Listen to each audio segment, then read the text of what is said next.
Dans les nasses de ces pêcheurs d'un lac du centre de la France, un prédateur particulièrement envahissant, l'écrevisse de Californie, présente par dizaines. Elle a notamment des taches blanches sur les pinces et généralement elles ont aussi une coloration très marquée sur le rouge orangé. Introduite en France dans les années 70 à des fins d'élevage, ce crustacé robuste et vorace colonise aujourd'hui une large partie des eaux douces de l'Hexagone, où il fait main basse sur tout son environnement.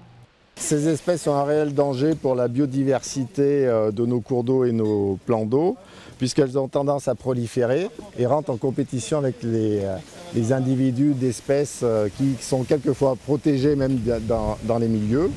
Comme l'écrevisse, près d'une cinquantaine d'espèces exotiques sont considérées comme particulièrement préoccupantes par l'Union européenne.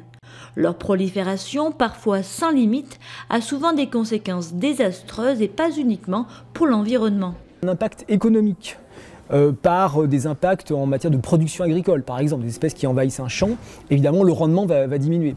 En matière touristique, des espèces qui envahissent des plans d'eau sur lesquels les gens ont l'habitude de faire des activités sportives, il va y avoir un impact, moins de fréquentation. Et puis, il peut y avoir des impacts sanitaires.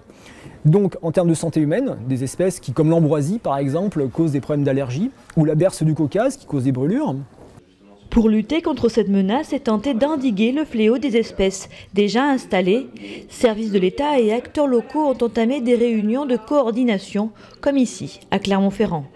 On ne peut pas traiter chaque espèce de la même façon que les autres.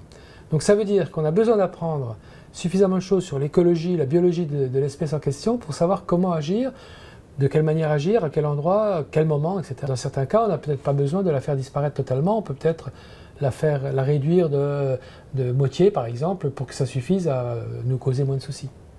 Pas de recette miracle, mais des solutions locales. Bâchage, arrachage, le département du Puy-de-Dôme avait tout tenté pour juguler cette plante, la renouée du Japon. Avant d'installer des chèvres du Massif central, gourmande et tout aussi utile qu'une débroussailleuse.